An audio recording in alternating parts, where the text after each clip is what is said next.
Assalamualaikum warahmatullahi wabarakatuh. Perkenalkan, nama saya Haura Deva Akila Zahra dari kelas 12 IPA 3. Di sini saya akan menjelaskan materi fisika tentang rangkaian arus bolak-balik.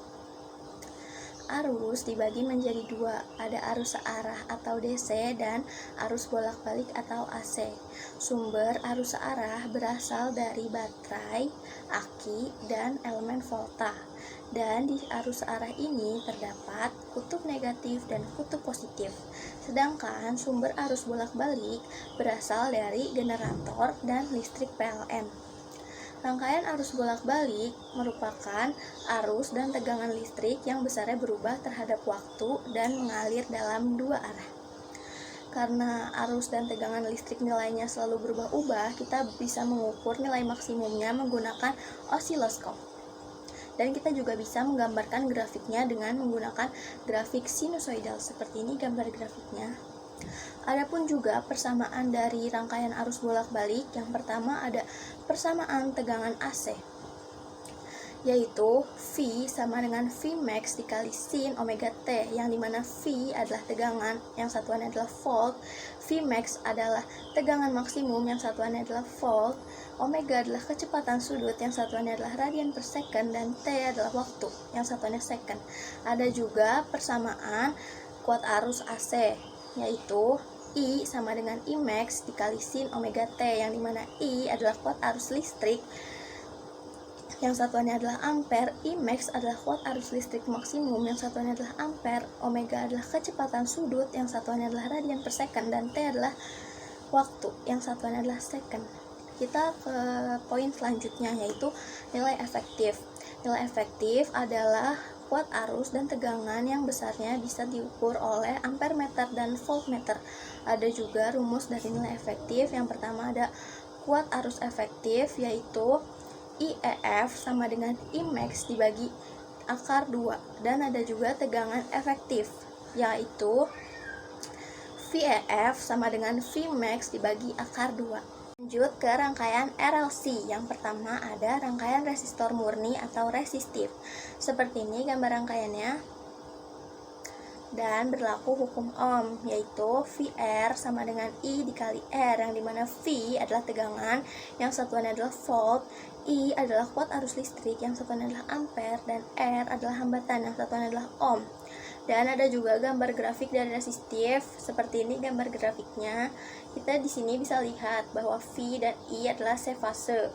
Kenapa bisa sefase? Karena V dan I berada pada titik yang sama. Lanjut ke rangkaian induktor murni atau induktif. Seperti ini gambar rangkaiannya.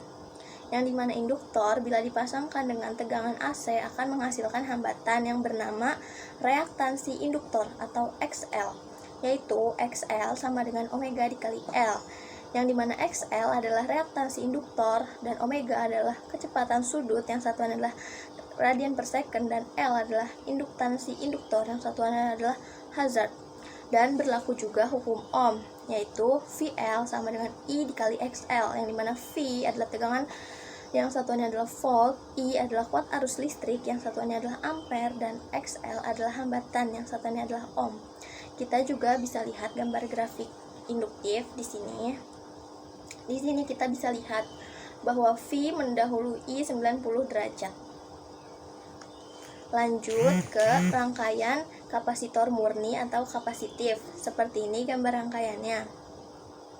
Yang dimana kapasitor bila dipasangkan dengan tegangan AC akan menghasilkan hambatan yang bernama reaktansi kapasitor atau XC, yaitu XC sama dengan 1 dibagi omega C, yang dimana XC adalah reaktansi kapasitor, omega adalah kecepatan sudut, yang satuannya adalah radian per second, dan C adalah kapasitansi kapasitor, yang satuannya adalah farad.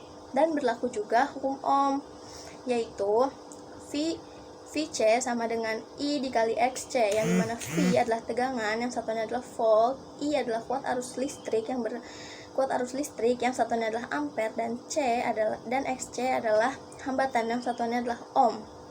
Dan ada juga gambar grafik dari kapasitif. Seperti ini gambar grafiknya. Di sini kita bisa lihat bahwa I mendahului V 90 derajat. Lanjut ke rangkaian RLC seri. RLC seri meliputi resistor, induktor, kapasitor. Seperti ini gambarnya. Berlaku juga hukum Ohm, yaitu Vmax sama dengan Imax dikali Z. Z adalah impedansi. Ada juga rumus dari impedansi, yaitu Z sama dengan akar R kuadrat ditambah XL dikurang XC kuadrat. Dan ada juga daya disipasi atau daya yang diserap. Rumusnya yaitu P sama dengan VEF dikali IEF dikali cos theta. Dan ada juga frekuensi resonansi. Rumusnya yaitu F sama dengan 1 dibagi 2pi akar LC, yang dimana F adalah frekuensi, yang satuannya adalah Hertz, dan L adalah induktansi induktor, yang satuannya adalah hazard, dan C adalah kapasitansi kapasitor, yang satuannya adalah farad. Di sini kita bisa tahu jika XC lebih besar dari XL, maka rangkaian tersebut bersifat kapasitif. Dan jika XL lebih besar dari XC, maka rangkaian tersebut bersifat induktif. Dan jika XC sama dengan XL, maka rangkaian tersebut bersifat resistif. Ini saja penjelasan dari saya, kurang lebihnya mohon maaf. Wassalamualaikum warahmatullahi wabarakatuh.